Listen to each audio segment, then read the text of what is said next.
Continuamos con el curso Física General 2. En la última clase llegamos a deducir la dependencia de la energía almacenada en un capacitor.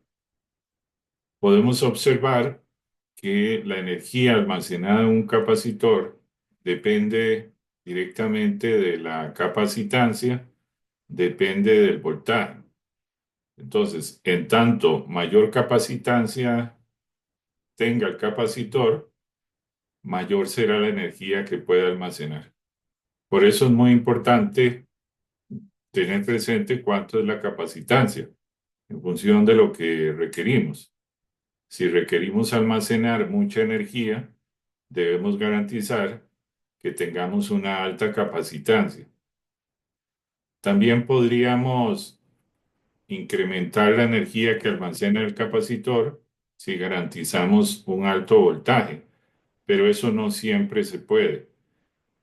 Entonces, el tema del voltaje es algo que dependerá también del presupuesto disponible. La capacitancia, recordemos que depende de aspectos geométricos. Entonces, nosotros podemos variar esos aspectos geométricos logrando que la capacitancia sea alta.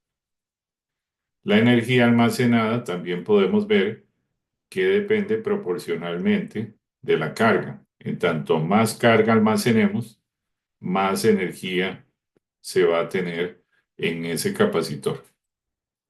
Bueno, entonces para reforzar eso, vamos a ver algunas animaciones. Primero que todo, recordarles la dependencia que tiene un capacitor de placas paralelas. Aquí tenemos la fuente representada por una batería. Tenemos las dos placas que son paralelas. Aquí podemos conectar y desconectar. Entonces, supongamos que aplicamos un voltaje positivo. En tanto ese voltaje crezca más, mayor va a ser la carga almacenada. Vean que más voltaje, más carga almacenada. Voy a mostrarles aquí, para que lo relacionemos con lo que acabamos de hablar, la barra de energía, energía del capacitor. Vean que si incremento el voltaje, incrementa la barra de energía almacenada, representada en este caso por el color amarillo. Entonces, más voltaje, más energía almacenada, como les mostraba anteriormente en la diapositiva. Si el voltaje disminuye, la energía almacenada disminuye.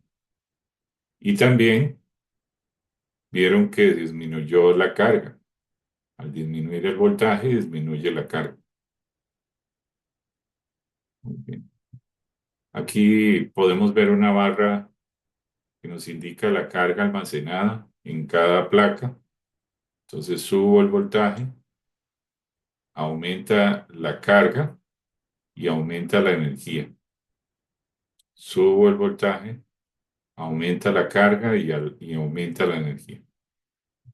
Pero me gustaría que presten atención a la barra de capacitancia. Concéntrense en esta barra de capacitancia conforme yo voy cambiando el voltaje. Voy a disminuir el voltaje. Vean que la barra verde permanece exactamente igual. Cambia la barra amarilla, cambia la barra roja, pero no cambia la barra verde. Entonces, ¿a qué se deberá eso? Si alguno desea participar en el chat o pueden levantar la mano y abrir el micrófono. Sí, adelante, Daniel. A que no se está aumentando el área de ¿cómo se llama? De las dos placas. Entonces no se aumenta la capacitancia o se Exacta, disminuye en caso de que se haga más pequeña. exactamente, exactamente, así es. Recordemos, recordemos que la capacitancia, las de placas paralelas, depende de aspectos geométricos, como la separación entre las placas, como el área de las placas. Si nosotros no cambiamos ninguna de esas dos, la capacitancia no va a cambiar. a pesar de que incrementemos el voltaje, a pesar de que disminuyamos el voltaje, la barra verde no va a cambiar, porque la capacitancia depende de aspectos geométricos, como el área de la placa, como la separación de la placa. Vean que en el momento que yo cambio la separación de la placa, observen lo que le pasa a la barra verde. Si disminuyo la separación, la barra verde se incrementa. Si las alejo, la barra verde disminuye. Ahora, si incremento el área, vean cómo la barra verde cambia, que es la capacitancia. Si disminuyo el área de las placas, la capacitancia disminuye. Entonces, la capacitancia va a cambiar únicamente si cambiamos aspectos geométricos de los capacitores. Mientras que el variar el voltaje lo que nos va a permitir es variar la energía almacenada, la energía que se puede almacenar en el capacitor. Y desde luego variar también la carga total en el capacitor. Pero eso no nos va a hacer cambiar la capacitancia. Inclusive si invertimos la polaridad, la capacitancia sigue exactamente igual. Así estemos aplicando un voltaje negativo o un voltaje positivo, vean que la barra verde no está cambiando en absoluto, sigue siendo la misma. La barra verde va a cambiar únicamente si cambio aspectos geométricos del capacitor, como la separación entre las placas o el área de las placas. Muy bien. Ahora, otro aspecto importante relacionado a lo que les explicaba, el propósito de un capacitor. Nosotros venimos y cargamos este capacitor, como mostré antes, lo cargamos, digamos que al máximo voltaje que permite la fuente. Entonces, lo que podemos hacer ahora es desconectar este capacitor de la batería. Vean que sigue con la carga ahí colocada, es decir, sigue almacenando energía. Ahí tiene una gran cantidad de energía almacenada. Y entonces nosotros podríamos conectar ese capacitor a otro circuito, que en este caso tiene un bombillo, y depositar toda esa energía en el bombillo. Observen. Vean cómo la energía almacenada se va transfiriendo hacia el bombillo. Entonces, ¿cuál es el propósito de un capacitor? Almacenar energía. Se almacena energía para luego ser utilizada en algún componente de un circuito, donde se requiera depositar esa gran cantidad de energía en un tiempo muy, muy corto. Entonces aquí tengo mucha energía almacenada, que lo logré gracias a la fuente, y deposito esa energía en un componente del circuito, en este caso es la bombilla. Y este es el principio de funcionamiento de las luces de flash. El por qué esa intensidad tan fuerte de luz en un tiempo tan corto se debe a que se utilizan capacitores. A través de la batería se almacena la energía en el capacitor y luego se libera rápidamente en el componente del circuito. Otro aspecto que vimos fue el tema de combinar capacitores. Recordemos que aquí nosotros podemos aumentar el voltaje, entonces logramos almacenar una carga ahí, como mencioné anteriormente. Pero nosotros podríamos conectar dos capacitores en serie, por ejemplo. Vayámonos al voltaje cero. Vamos a partir del voltaje cero. Vean que en voltaje cero no hay carga en ninguno de los dos capacitores. En absoluto, no hay nada. En el momento que empiezo a aumentar el voltaje, la carga empieza a almacenarse en los capacitores por igual. Vean que, por ejemplo, aquí hay dos rayitas negativas, dos positivas dos negativas, dos positivas. Es decir, tanto el capacitor 1 como el capacitor 2 están almacenando la misma carga. En tanto incrementa el voltaje, vean que ahora este tiene 4 positiva, 4 negativa, 4 positiva, 4 negativa. Pero ambos capacitores están incrementando la carga por igual, completamente por igual. Sigo aumentando el voltaje hasta llegar a un máximo y los dos capacitores tienen exactamente la misma carga almacenada. Entonces, eso era lo que les explicaba en la clase anterior, de que cuando dos capacitores están conectados en serie, es decir, uno seguido del otro, la carga que almacena cada uno de ellos es exactamente la misma. Si esta carga la llamamos Q para el capacitor 1, la carga que tiene el capacitor 2 es completamente igual a la carga que tiene el capacitor 1. Ambas cargas son iguales cuando los capacitores están conectados en serie, uno seguido del otro. Lo que sí no es igual, y lo vamos a verificar aquí, es el voltaje. Vamos a medir el voltaje en este capacitor. Aquí nos da 0,75. Pero observen que la fuente está entregando 1,5 voltios y en este capacitor tenemos 0,75. Ahora, si nos vamos a medir el de abajo, el voltaje en el capacitor 2 sería, vamos a ver si esto está bien, no nos cambió. Ah, bueno, es que tenemos ambas capacitancias son iguales, 0,75 también. Ahora, si este tiene 0,75 y el de abajo tiene 0,75, sumamos los dos voltajes y entonces lo que vamos a obtener en total es 1,5 voltios, que es lo que nos está entregando la fuente. Entonces, cuando tenemos dos capacitores en serie, uno seguido del otro, el voltaje de la fuente se distribuye entre los dos. Vamos a hacer una variante aquí. Observan que ambas, tengo en este momento que ambas tienen la misma capacitancia. Entonces voy a variar la capacitancia de esto. Acabo de incrementar la capacitancia de esto, variando aspectos geométricos. En este caso fue la separación.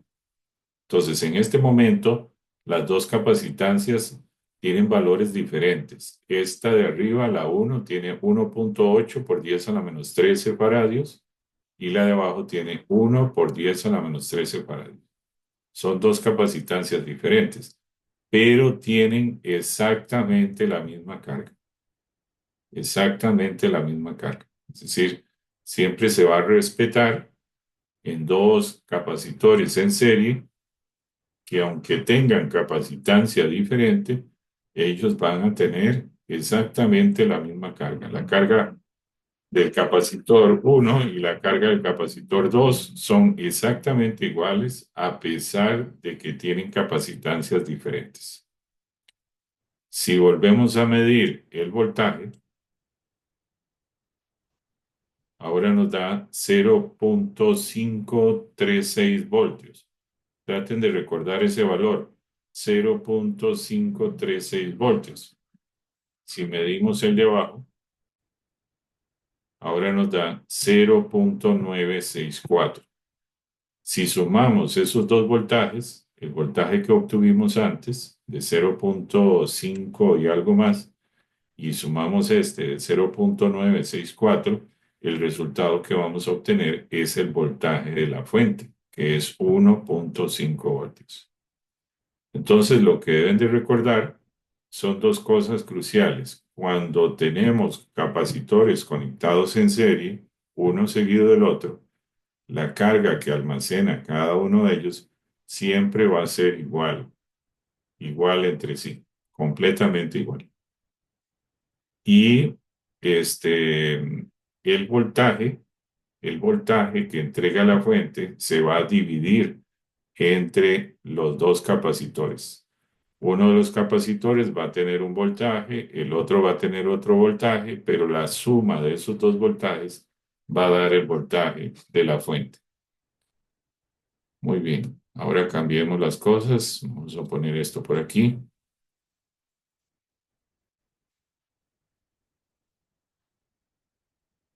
Vamos a poner ahora la conexión paralelo para recordar algunas características de esta conexión.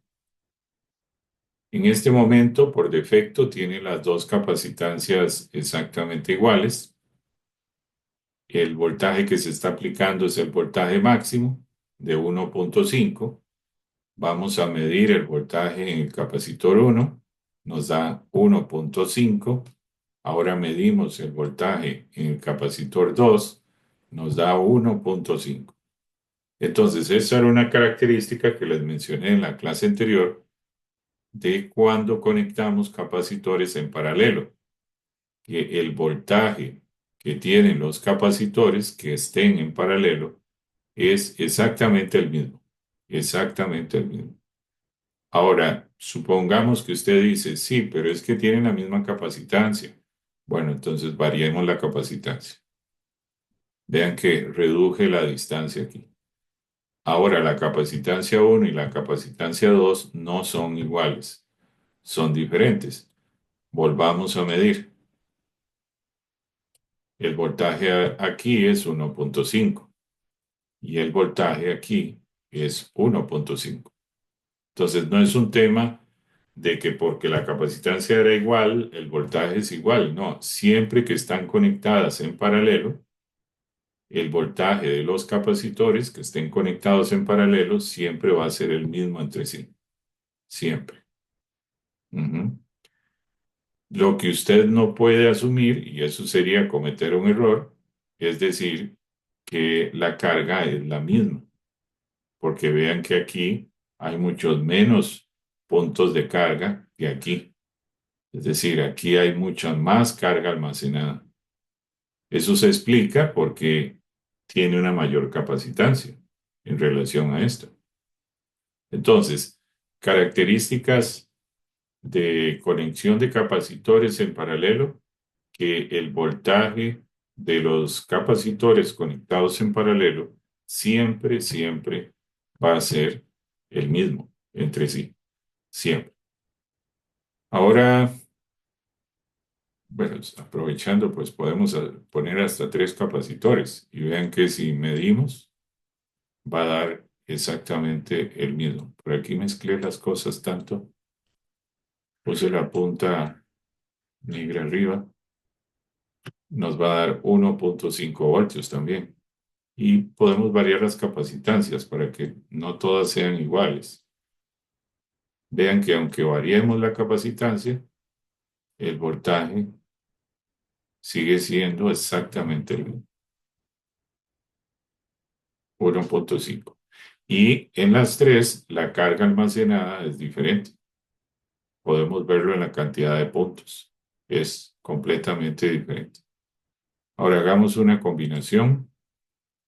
Pongamos una combinación de C1 y C2. Están en serie. Y bueno, por defecto salen las tres capacitancias iguales, pero cambiemos todo para que no sea igual. Vamos a ponerle esta mucha. Muy bien. Estamos aplicando todo el voltaje posible. Entonces, primero que todo, observamos que el capacitor 1 y el capacitor 2, por la cantidad de puntitos que logramos ver, tienen exactamente la misma carga, a pesar de que tienen capacitancia diferente. A pesar de que tienen capacitancia diferente. ¿Por qué? Porque la característica de los capacitores en serie es que ellos tienen la misma carga entre sí. Y podemos ver que el capacitor 3 definitivamente no tiene la misma carga. No tiene la misma carga que tiene el capacitor 1 y el capacitor 2, porque él está conectado diferente. Ahora, midamos el voltaje aquí. Esto nos da 0.774. Traten de recordar ese dato. Y ahora lo mido por acá. Nos da 0.726. Si a ese valor le sumamos el anterior, nos va a dar el voltaje de la fuente, que es 1.5. Eso nos corrobora de que definitivamente el capacitor 1 y el capacitor 2 están conectados en serie. El capacitor 3 está conectado en paralelo al capacitor 1 y al capacitor 2. Podríamos aquí encontrar una capacitancia equivalente de C1 y C2 y esa capacitancia equivalente va a estar en paralelo con la capacitancia 3. Midamos aquí el voltaje del capacitor 3, nos da 1.5, como debe ser, que es el voltaje de la fuente, 1.5. Entonces eso nos comprueba de que el capacitor 3 está conectado en paralelo. Muy bien. Bueno, ahí podríamos seguir jugando con muchas más cosas, la carga almacenada y podríamos variar parámetros para ver bajo qué condiciones yo podría combinar cosas de tal manera que pueda lograr la mayor energía que almacene esta combinación de capacitores. Puede hacer que la aplicación que usted tenga requiera almacenar la mayor cantidad de energía posible. Entonces usted puede empezar a variar las capacitancias hasta ver en qué momento logra usted la mayor energía posible. Vamos a ver si le ponemos a todas así, poniendo la capacitancia máxima. Muy bien, regresemos.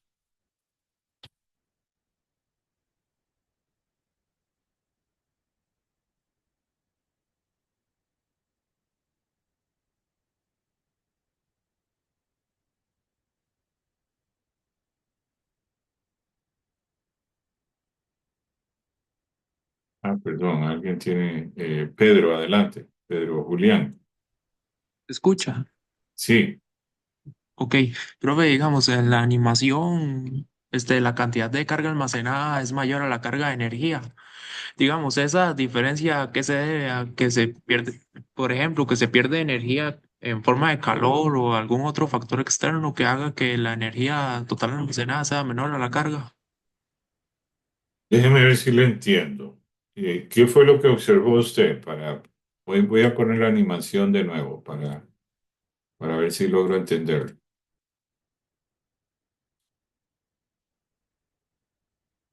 Por ejemplo, en esta configuración que les mostré o en una anterior.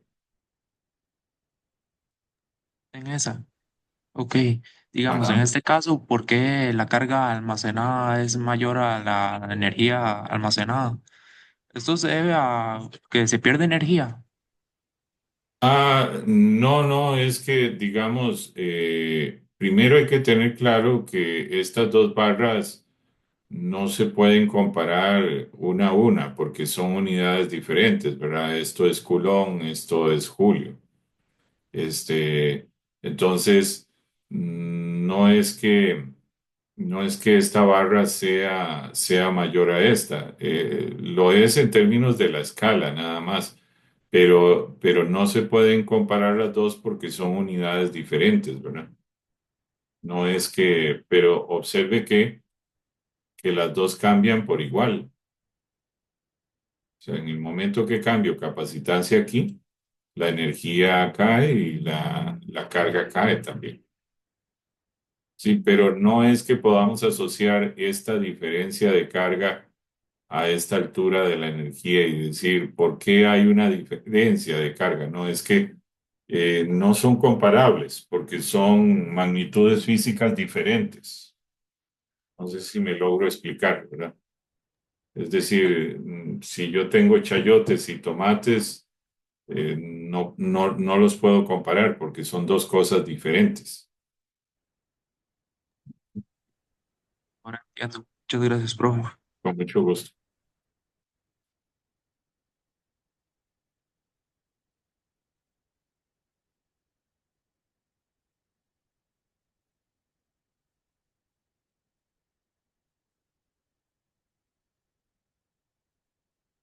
Muy bien, ahora lo que vamos a hacer es de nuevo tomar el capacitor de placas paralelas, pero ahora como paso número uno, lo que vamos a hacer es determinar cuánta densidad de energía se puede almacenar. ¿Qué vamos a entender por la densidad de energía? Es la energía por unidad de volumen. Vean que en medio de estas dos placas hay una especie de sándwich. Aquí podría yo dibujar esto de esta manera. Veo que queda un sándwich y hay un volumen en medio de las dos placas. Entonces, ¿dónde está almacenada la energía? En todo ese volumen. Por eso se vuelve importante definir algo que compare la energía que está almacenando el capacitor con el volumen que tiene el capacitor, entendiendo esta U mayúscula como la energía. Esto tendría solo unidades de energía, por ejemplo, julios. Y esta V es el volumen en medio de las dos placas. Entonces, comparamos la energía que almacena el capacitor con el volumen que tiene el capacitor y eso lo llamamos U minúscula, que es la densidad de energía, la energía por unidad de volumen. Ahora, sabemos que un capacitor, su energía está dado por esta relación. Es un medio capacitancia voltaje al cuadrado. Si tuviéramos que calcular el volumen de este capacitor, sería muy fácil. Sería la altura que se tiene aquí, que es la separación entre las placas, por el área de las placas. Recordemos que el área de la placa de arriba y el área de la placa de abajo son exactamente iguales. Entonces, simplemente multiplicamos el área de la placa por la separación entre las placas y obtenemos el volumen que hay en medio. Entonces, el producto de área de la placa por separación entre las placas nos daría unidades de volumen. Con eso estaríamos dividiendo energía entre volumen. Energía entre volumen. Ahora podemos recordar estas dos relaciones. La capacitancia en este capacitor es igual a epsilon sub cero, que es una constante física, por el área de la placa dividido entre la separación. Y el voltaje que hay en medio de las placas se relaciona con el campo eléctrico que hay en medio y la separación que se tiene. Entonces, nosotros lo que podríamos hacer ahora es sustituir esta C, que está por aquí, sustituirla por esto que tenemos acá. Y sustituir esta V por esto que tenemos acá. Hagámoslo a ver qué obtenemos. Sería entonces igual,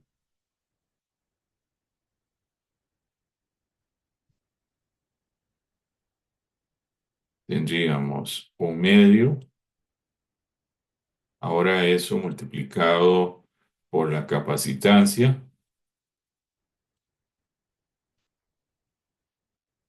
siendo la capacitancia epsilon sub cero, área dividido entre D. Y eso lo multiplicamos por V al cuadrado. Pero V es igual a E por D.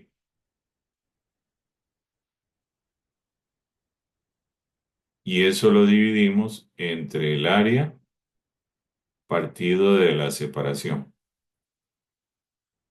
Recordemos que debajo de esto hay un 1 y debajo de esto hay un 1. Entonces, vamos a tratar de hacerlo aquí para no llevarnos más tiempo del que conviene.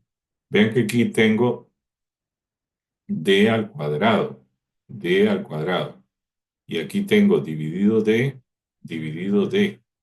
Si nosotros hacemos medios por medios, esto nos va a dar D al cuadrado.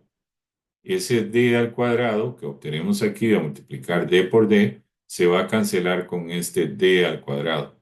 Entonces, este D al cuadrado cancela estos dos D. Y esta área de arriba cancela esta área de abajo. Entonces, lo que nos viene a quedar es un medio, aquí lo vemos, aquí estaría, un medio, nos queda el épsilon sub cero, aquí está el épsilon sub cero, y nos quedaría el E al cuadrado. Lo anotamos aquí. Entonces, ¿a qué conclusión llegamos? Que la densidad de energía termina dependiendo de un medio épsilon sub cero E al cuadrado, siendo épsilon sub cero una constante física. Es una constante llamada permitividad del vacío. Tiene un valor fijo, mientras que el campo eléctrico sí puede cambiar. Entonces, llegamos a una conclusión crucial aquí, que es quién es el responsable de almacenar la energía en un capacitor. La respuesta correcta es el campo eléctrico. Es el campo eléctrico. Entonces, ¿quién es el que almacena la energía en el capacitor? El campo eléctrico. ¿De qué depende la densidad de energía almacenada en ese capacitor? Del campo eléctrico creado. Y esto va a ser un aspecto muy importante para más adelante cuando veamos lo que se conoce como las ondas electromagnéticas, que son, por ejemplo, las ondas que emite el celular nuestro. ¿Se han preguntado ustedes en algún momento cómo el celular transmite la energía a una antena de celular o transmite la energía a otro celular? Bueno, aunque inevitablemente siempre hay una antena de por medio. Bueno, eso es porque el celular emite unas ondas que tienen un campo eléctrico. Y ese campo eléctrico, como estamos viendo aquí, almacena energía. Entonces, ese campo eléctrico se propaga de donde nosotros tengamos el celular a la antena más cercana. Ese campo eléctrico se va propagando y ahí ese campo eléctrico lleva energía almacenada. Luego la antena emite de nuevo ese campo eléctrico al celular al cual nosotros queremos llamar. Estamos interesados en llamar. Eso lo vamos a ir entendiendo más adelante conforme vayamos avanzando. Pero de momento, lo que me interesa es que tengan presente que un campo eléctrico es el responsable de almacenar energía, más específicamente densidad de energía. Muy bien, hasta aquí hemos hablado de capacitores donde en medio de las placas no hemos colocado absolutamente nada. Siempre ha sido algo vacío ahí. No hemos puesto nada en medio. Lo que queremos ahora es poner algo en medio. Pero tenemos que poner algo que sea aislante. No podemos poner algo conductor, porque si pusiéramos algo conductor, la carga de abajo pasaría inmediatamente hacia arriba. Si pusiéramos otro metal aquí en medio de este sándwich, necesitamos poner un material aislante, completamente aislante, que no permita el paso de la carga. Ese material, de aquí en adelante, lo vamos a llamar dieléctrico, pero ustedes deben de recordar que es un material aislante. Entonces, en esta representación se tienen dos placas conductoras, que son estas, color gris, y en medio se pone una hoja de plástico, que es nuestro material aislante. Ahora, ven qué interesante lo que están haciendo ellos. En lugar de tener esto extendido, si usted lo tuviera extendido, lo que va a pasar es que le va a ocupar mucho espacio. Si usted extiende, desenrolla esto, le va a ocupar mucha longitud, por decirlo así. Mientras que si usted lo enrolla, va a seguir siendo lo mismo, solo que enrollado, y por tanto le va a ocupar menos espacio. Pero lo interesante es que con esto logramos que las placas tengan mucha área. tienen mucha área, porque en el momento que usted desenrolla, se convence que la placa de arriba es muy larga, que la placa de abajo es muy larga y por tanto entonces tiene mucha área.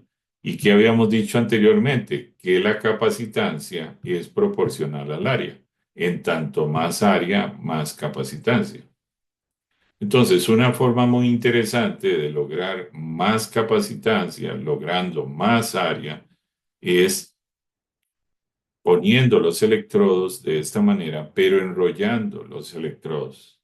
Entonces, siguen teniendo mucha área, pero ahora ocupan una superficie mucho menor, por decirlo así.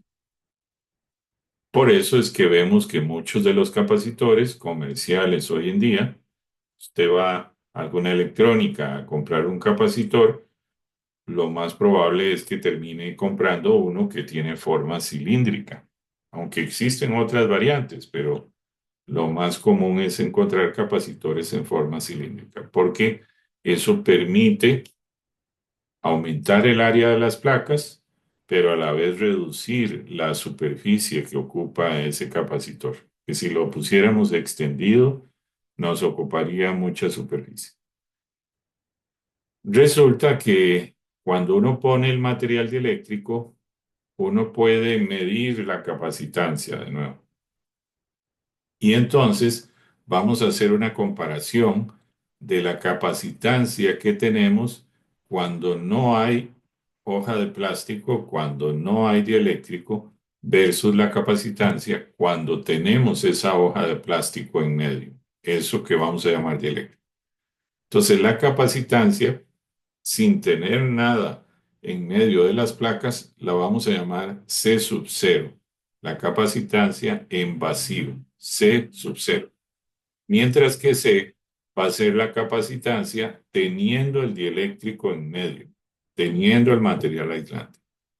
Esa comparación de las dos, ese cociente de las dos capacitancias, la capacitancia con material en medio y la capacitancia sin material en medio, la vamos a llamar constante dieléctrica de ese material que se está poniendo en medio. Suponga usted que mide las dos capacitancias y esta le da 1 y esta de abajo le da 1. ¿Qué concluye usted? Que la constante dieléctrica representada por K va a tener un valor de 1. Entonces, la constante dieléctrica vale 1 cuando las dos capacitancias son exactamente iguales. Pero eso no es lo habitual. Lo habitual es que al poner un material dieléctrico, la capacitancia, una vez colocado el material dieléctrico, sea mayor. Es decir, colocar el material dieléctrico permite almacenar más energía. Voy a suponer, y me invento aquí, que la capacitancia ahora dio 2, una vez puesto el material dieléctrico. Entonces, concluyo que la constante dieléctrica ahora va a ser 2, porque la constante dieléctrica, si no hubiera nada en medio, vale 1.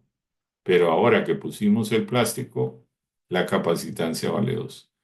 Entonces, la conclusión de esto es tener presente que cuando uno pone un material aislante en medio de las placas de un capacitor, lo que hace es que aumenta la capacitancia y por tanto aumenta la capacidad de almacenar energía. Aumenta la capacidad de almacenar energía. Ahora, si eso sucede siempre, entonces la constante de eléctrica para los materiales que habitualmente se usa, representada por K, tiene un valor mayor que 1. La constante dieléctrica de los capacitores más comunes, de los que habitualmente ustedes encontrarán comercialmente, tiene un valor mayor que 1, porque la capacitancia cuando se coloca el material termina siendo mayor a la capacitancia en vacío. Muy bien. Entonces me preguntan si C es con el material dieléctrico puesto. Sí, correcto. C esta C de aquí, es cuando tiene el material dieléctrico puesto, mientras que C sub 0 es cuando no tiene el material dieléctrico puesto, ¿verdad? Entonces, lo que les estoy diciendo es que la experiencia, la experimentación dice que cuando se pone un material dieléctrico en medio, aumenta la capacitancia del capacitor y por tanto aumenta la capacidad de energía, de almacenar energía.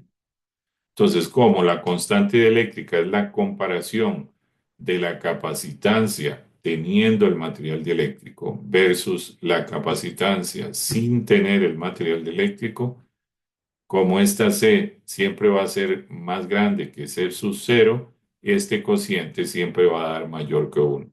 Entonces decimos que la constante eléctrica, lo habitual es que tenga un valor mayor que 1. No podemos decir que eso siempre es así, porque siempre hay excepciones a la regla. Uno de esos es, por ejemplo, el plasma. El plasma, el cuarto estado de la materia, tiene la característica de que la constante eléctrica es menor que 1. Pero bueno, no vamos a hablar de eso ahora. Vamos a asumir que los materiales que vamos a ver en este curso, todos tienen una constante eléctrica mayor que 1.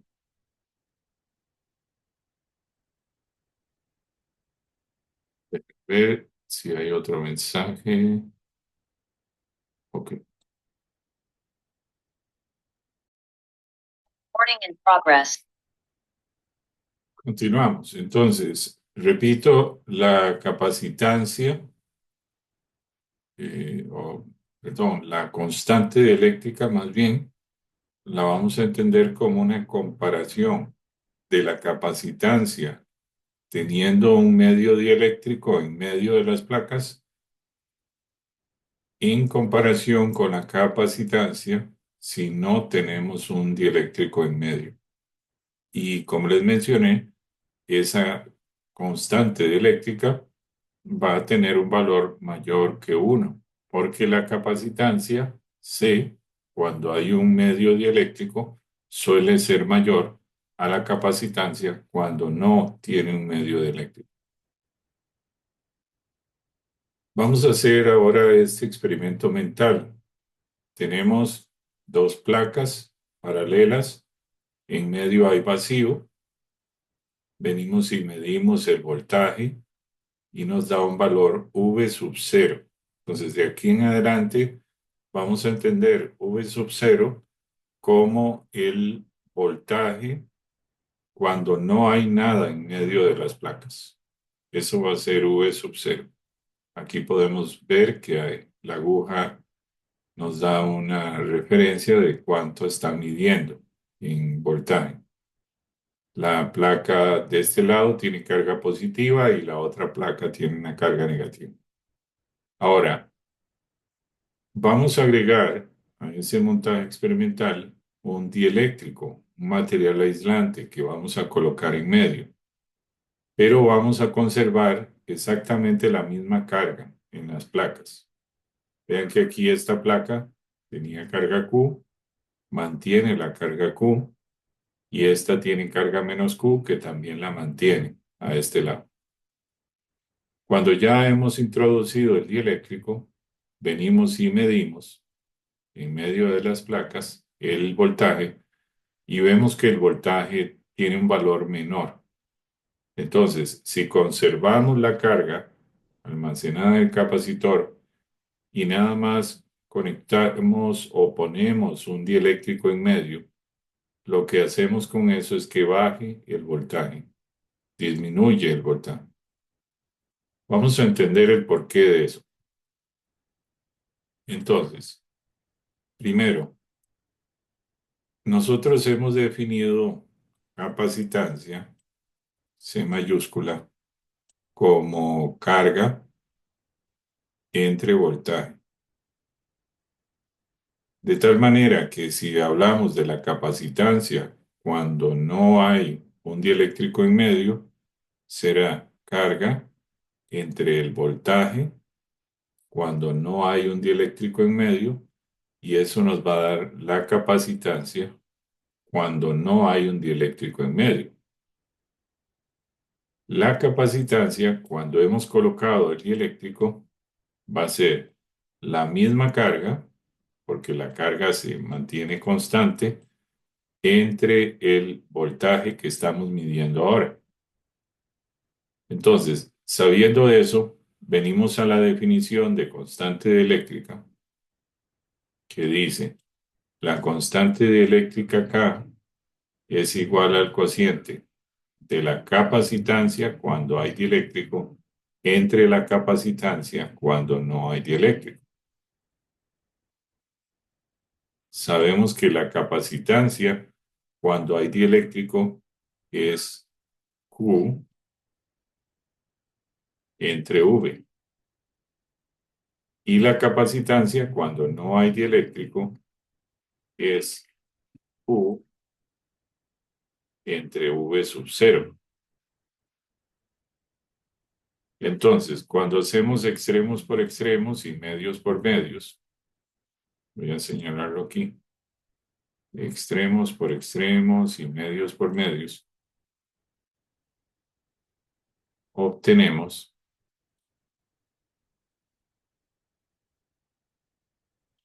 Q por V sub 0 entre V por Q.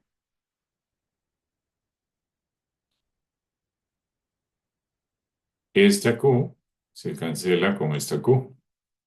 Entonces nos queda que la constante eléctrica K es igual a V sub 0 entre V. Voy a anotarlo por aquí. Constante eléctrica K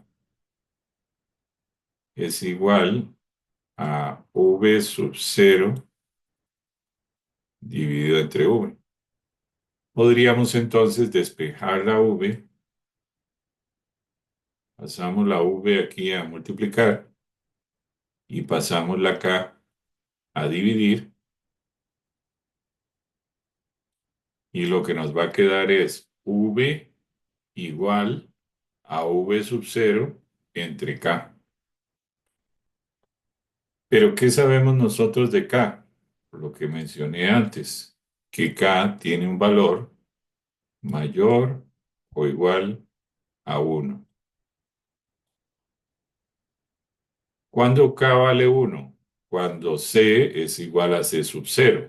Es decir, cuando la capacitancia termina siendo la misma capacitancia en vacío. Eso por lo general en los materiales se logra nada más cuando es vacío, cuando se tiene vacío tal cual. Entonces, el K suele ser o suele tener un valor mayor a 1.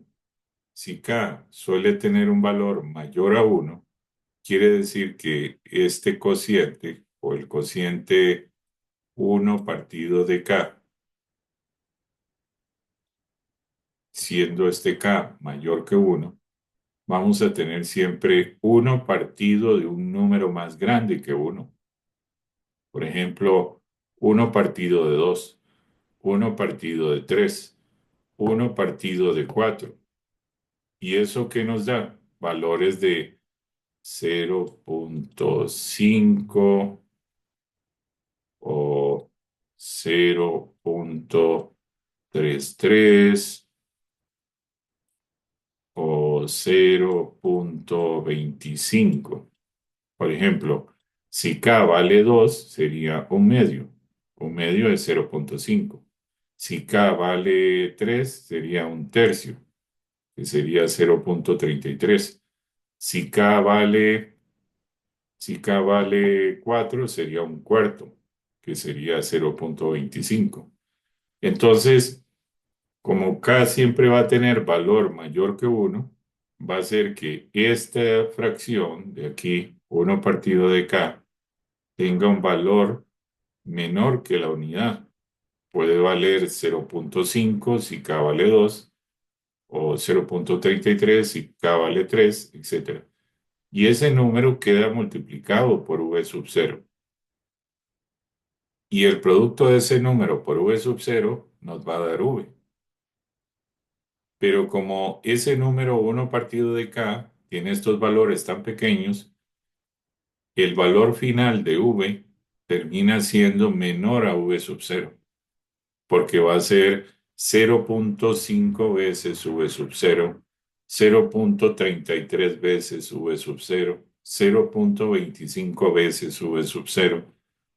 O sea, el voltaje final va a terminar siendo menor al voltaje V sub 0.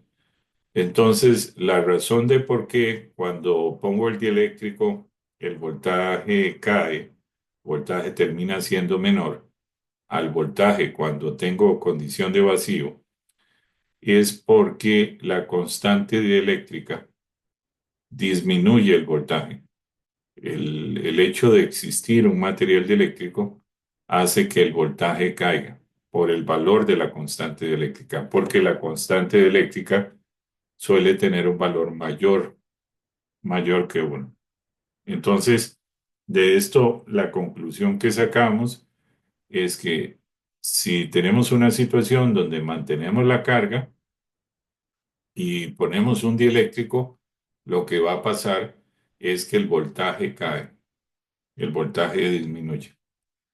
Ahora usted podrá decir, bueno, ¿y eso qué? ¿Qué gano yo con eso?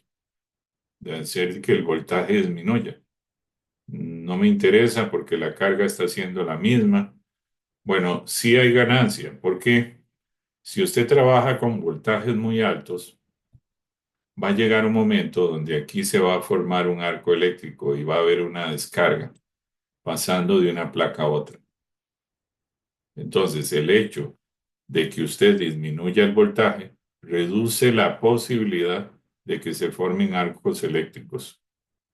Al disminuir el voltaje, usted reduce la posibilidad de que se generen arcos eléctricos y eso evidentemente le da, permite que su equipo no se dañe, por decirlo así. Muy bien. Volviendo entonces a la constante de eléctrica, que es esa comparación de C entre C sub 0, podemos ver aquí distintos valores de constante de eléctrica. El aire tiene una constante de eléctrica un poco mayor que la unidad. El aire a 100 presiones atmosféricas vemos que tiene más constante eléctrica. El teflón tiene una constante eléctrica 2.1, el polietileno 2.25, el benceno 2.28, la mica de 3 a 6, el milar 3.5, el cloruro de polivinilo 3.18, el plexiglas 3.40, el vidrio 5 a 10. Entonces, relacionado a lo que acabo de mencionar, si yo quisiera disminuir el voltaje mucho, necesito elegir de esta lista uno de los materiales que tenga la constante eléctrica más grande. Uno podría pensar, bueno, el vidrio es una buena opción porque tiene una constante eléctrica grande. La glicerina, por ejemplo, sería muy interesante poner en medio glicerina. Y eso me lleva a un tema de, si alguno ha tenido contacto con transformadores, hay ocasiones donde se usa aceite en los transformadores.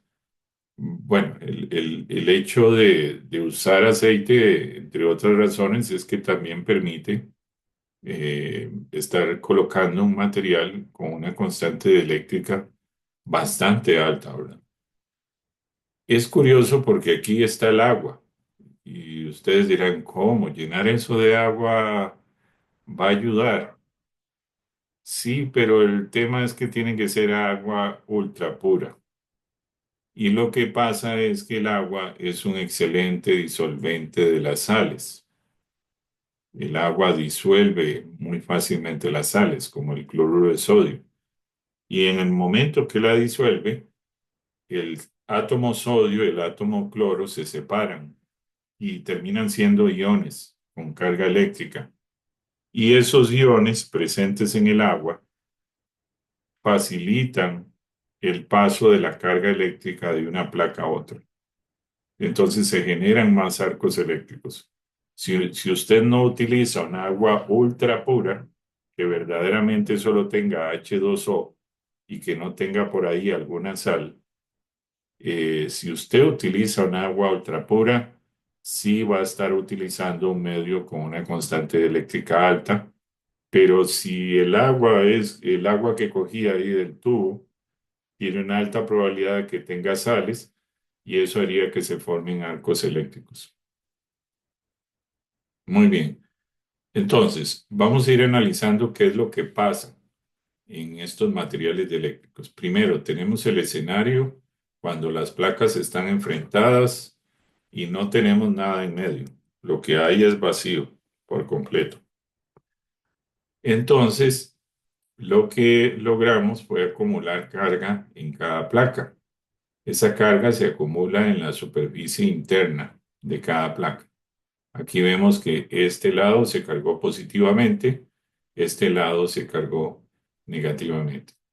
Como la carga se está acumulando en una superficie, hablamos de sigma. Recordemos que sigma se define como diferencial de carga dividido entre diferencial de área.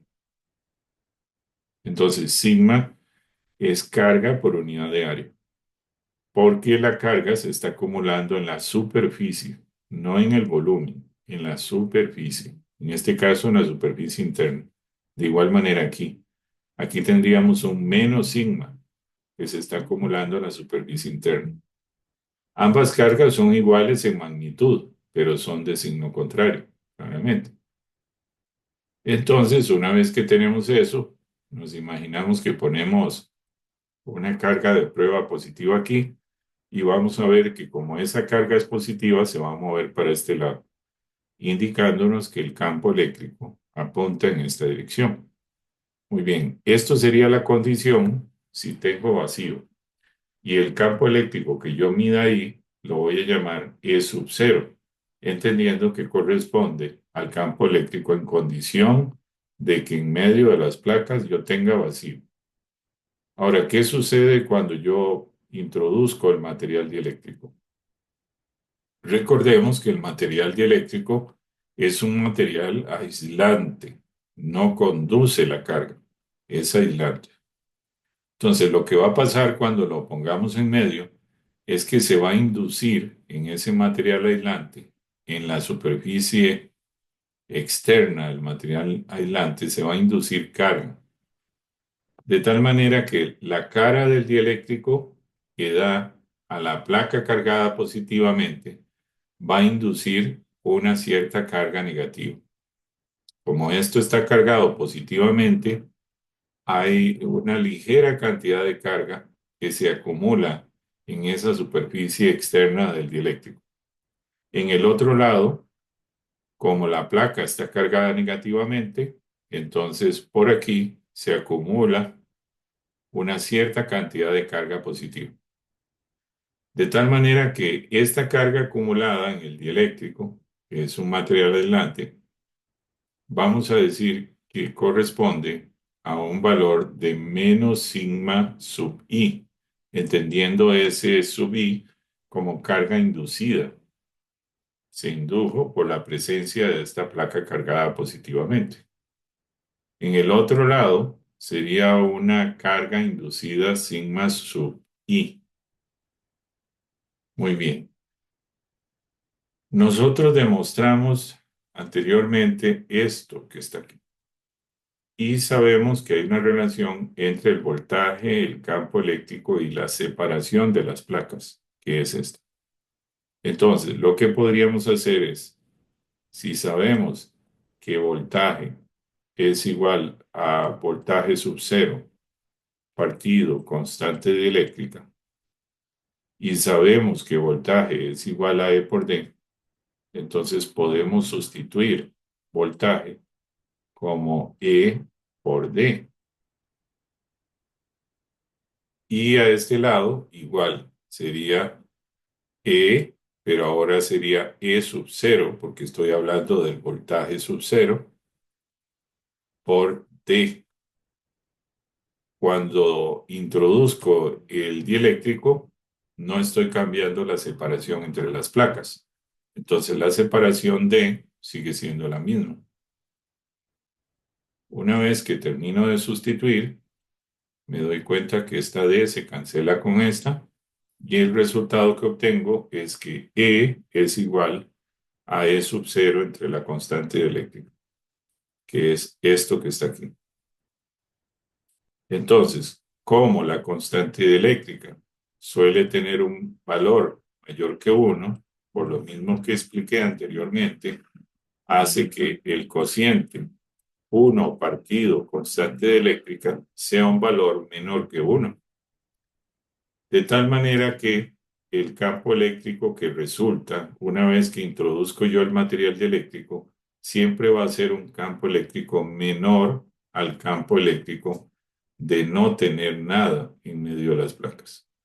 Entonces, este campo eléctrico siempre va a ser más pequeño que el campo eléctrico cuando tengo vacío en medio.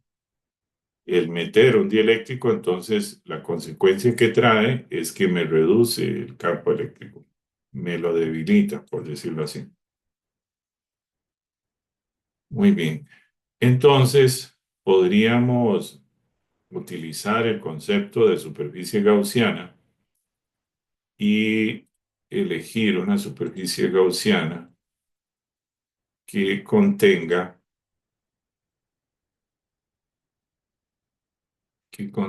por ejemplo, voy a elegir esta de aquí.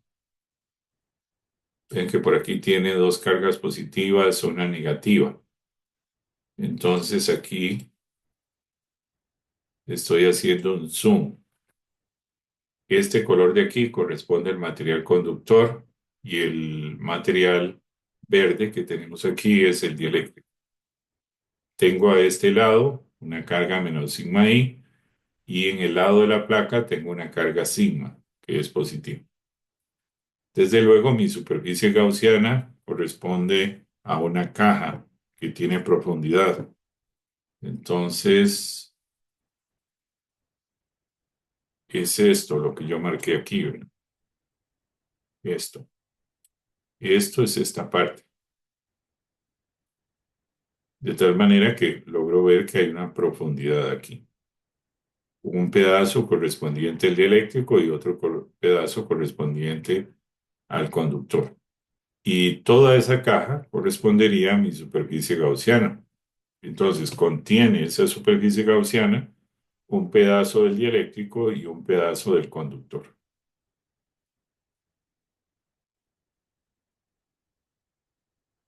Bueno, sabiendo ya cuál es nuestra superficie gaussiana, podemos aplicar la ley de Gauss, que es esta que está por aquí. Primero, necesitamos encontrar cuánto es el sigma encerrado. Recordemos que sigma lo definimos como diferencial de carga entre diferencial de área. Que eso, como estamos considerando que la carga está uniformemente distribuida, es un material conductor, y de igual manera el aislante lo estamos considerando así por simplicidad, vendría a ser la carga encerrada. Pero la carga encerrada, ¿por quién? Por esta caja imaginaria. Esa sería la carga encerrada entre el área. Eh, Ahora, eso nos va a dar el sigma encerrado. Recordemos que la carga en realidad está en esta superficie frontera. Voy a marcarle aquí. Vamos a marcar por aquí para que se vea mucho mejor. La carga está acumulada en esta superficie frontera.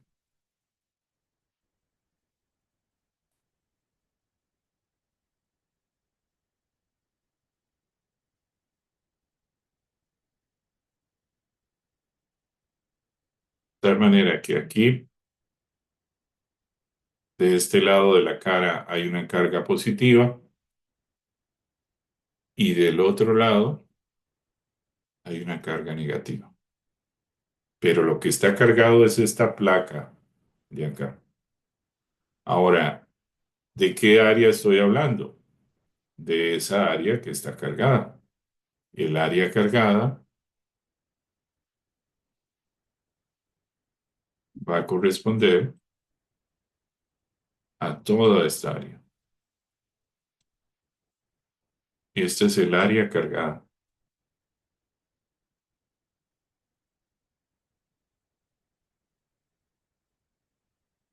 Entonces, cuando hablamos de A, nos referimos a esa área.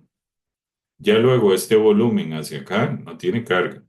Y este volumen hacia acá tampoco tiene carga. Lo que tiene carga es esa placa en medio.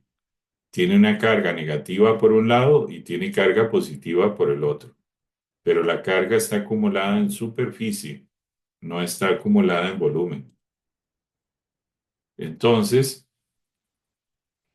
¿cuánta, cuánto sigma, cuánta densidad de carga encierra? Bueno, viéndolo aquí, en mi cuadrado correspondiente a la superficie gaussiana, veo que se encierra sigma más menos sigma i. Entonces, el sigma encerrado sería sigma más menos sigma i o sigma menos sigma i. Muy bien. Entonces, con eso, voy a marcar por aquí, yo podría despejar la carga encerrada.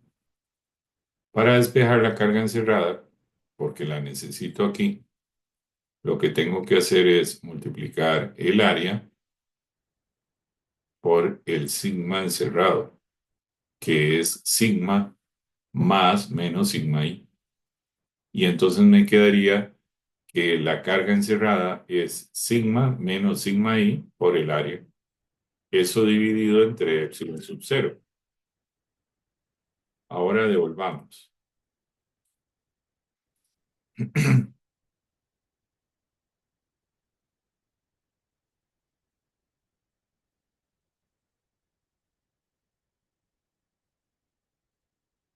En cualquier punto de esta cara cargada, yo puedo poner una carga de prueba y voy a ver que esa carga de prueba se va a mover en esta dirección. ¿Eso qué me dice a mí? Que esa es la dirección del campo eléctrico. Entonces, el campo eléctrico apunta para acá, porque si yo pongo una carga de prueba ahí, va a sentir una fuerza en esta dirección.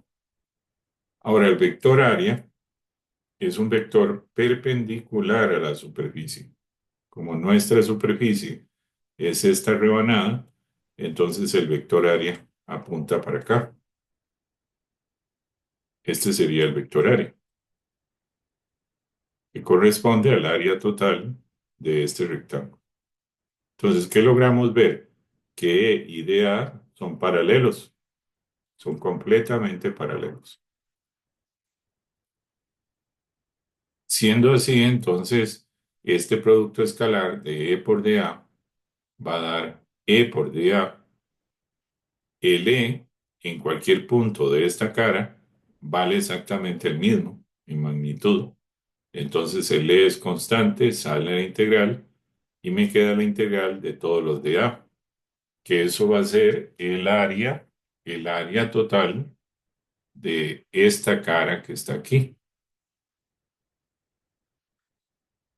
Y sabemos que esa área total, momento, que esta área total es A. Entonces, déjenme ver cómo voy. Entonces esto nos quedaría E por A, que es lo que tengo aquí, igual a esto que ya habíamos obtenido. Vemos que tengo área aquí, lo cual se cancela. Y el resultado que llego a obtener es el valor del campo eléctrico. Una vez que cancelo las áreas, obtengo que el campo eléctrico es sigma menos sigma i entre epsilon sub cero. Es este resultado de acá. Con esto, entonces, he obtenido cuánto es el campo eléctrico en medio de esas dos placas cuando hay un dieléctrico en medio de ellas. Pero nosotros sabemos que para dos placas paralelas, cuando hay vacío entre ellas, el campo eléctrico está dado de esta manera.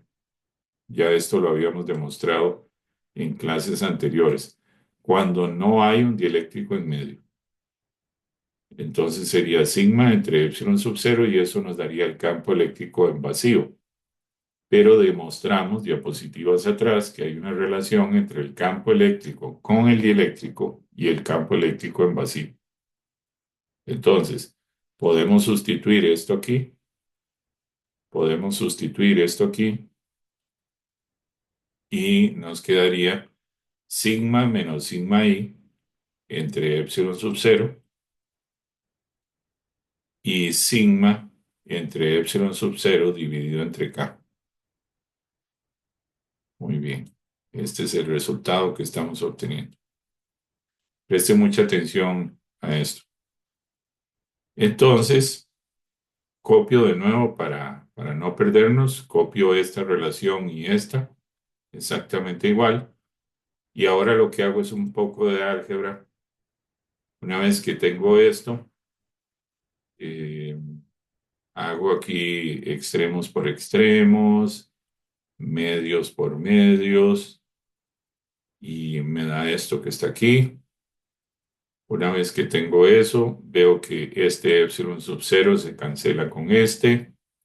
Entonces el resultado que obtengo es sigma menos sigma sub i igual a sigma entre k, que es este resultado que tenemos aquí. Ahora, anteriormente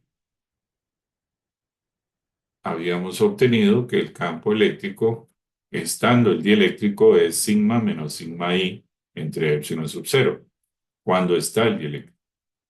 Pero estamos demostrando aquí que sigma menos sigma i es igual a sigma entre k.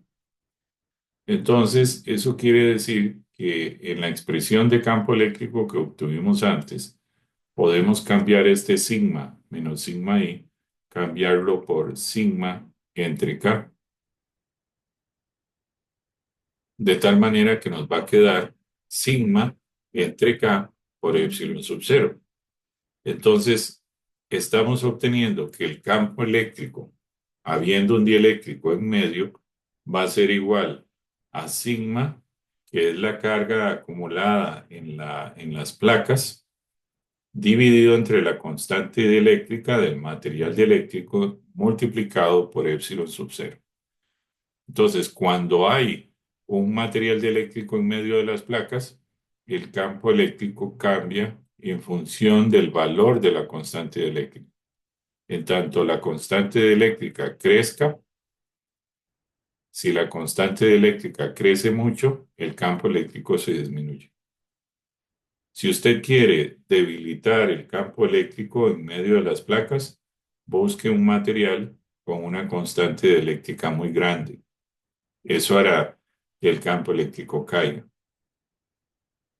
Punto y aparte, si seguimos haciendo un poco de álgebra con estas fórmulas, podríamos pasar este sigma sub i a este lado y podríamos pasar este a este lado, con lo cual estaríamos despejando sigma sub i y nos quedaría sigma menos sigma entre k, de donde vemos que sigma es factor común, la sacamos y nos queda 1 menos 1 entre k. Quiere decir entonces que la carga inducida en las superficies del dieléctrico va a ser dependiente de la carga que esté colocada en las placas, sigma, pero también va a depender de la constante dieléctrica del material. ¿Qué tanta carga se induzca en el dieléctrico? Va a depender de la carga acumulada en las placas, pero también va a depender de la constante dieléctrica.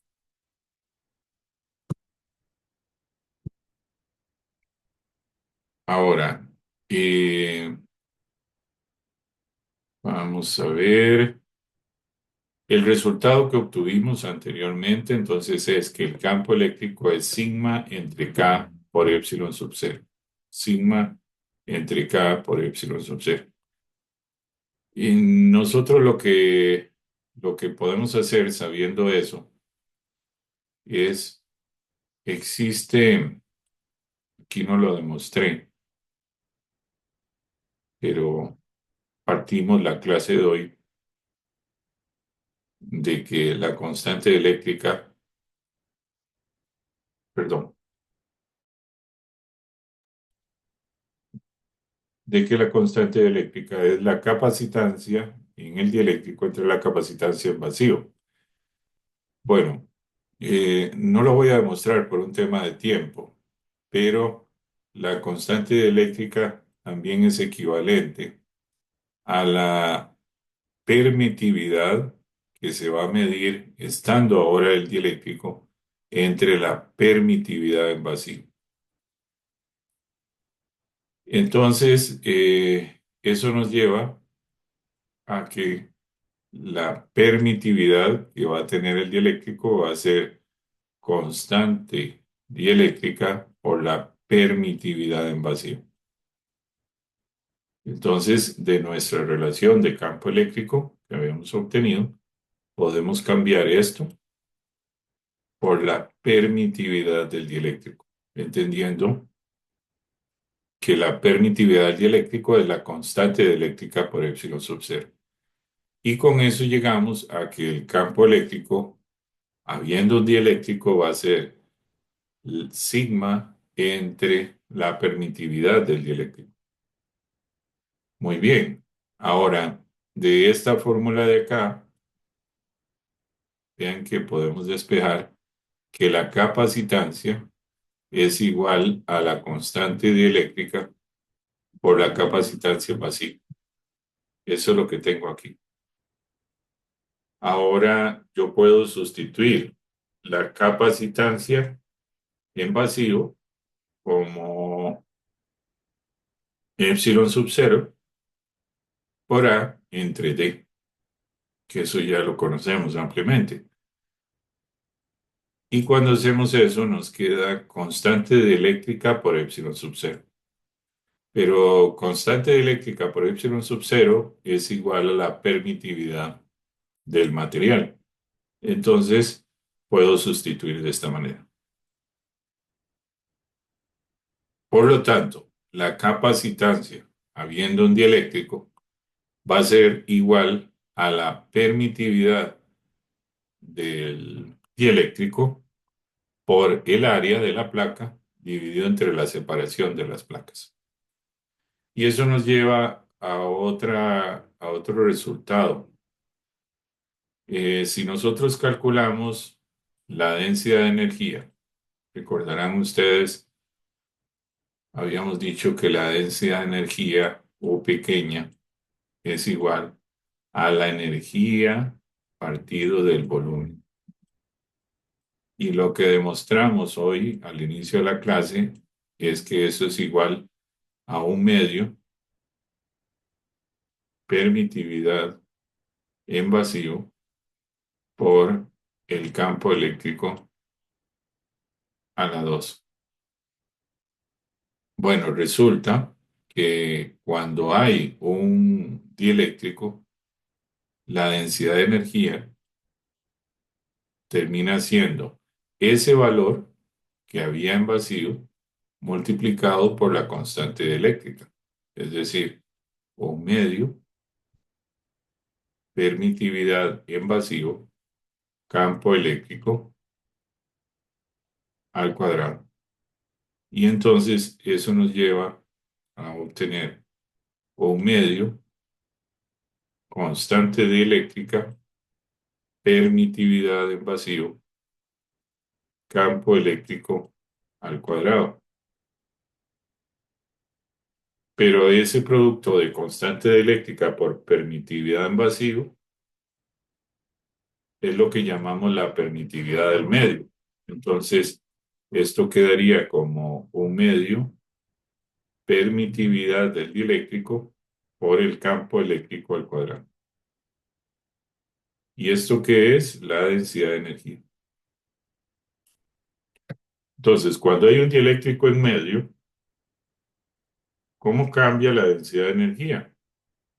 Pues básicamente cambia porque ahora ya no hablamos de la permitividad en vacío, sino de la permitividad del medio material. Entendiendo la permitividad del medio material como el producto de la constante eléctrica por la permitividad en vacío.